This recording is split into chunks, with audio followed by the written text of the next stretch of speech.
but they had only been on board for about 2 hours when the order came down, and the document does say that order came from the admiral, came down to delete the video footage. And to the credit of those enlisted servicemen and women on the ship, there was pushback.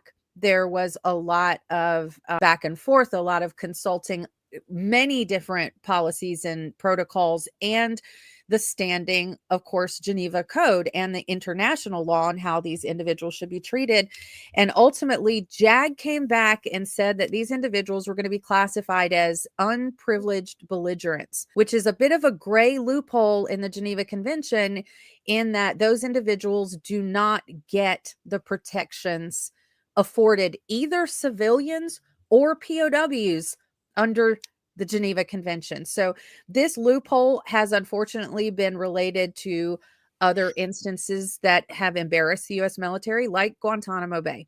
So that term carries a lot of history and it carries a lot of negative connotation. So what we're looking at now is who gave the order, because according to the Geneva Convention and standing U.S. code, for a detainee to be classified as a UB, there needs to be a tribunal. However informal, there needs to be a tribunal to designate that classification. And to our knowledge, any such tribunal did not happen.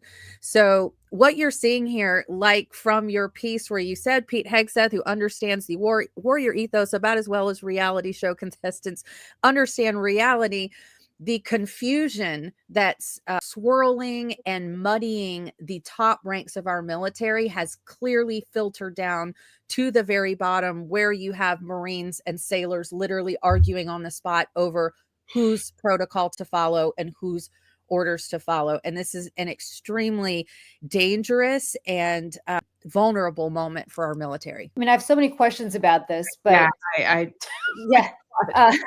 Oh my God.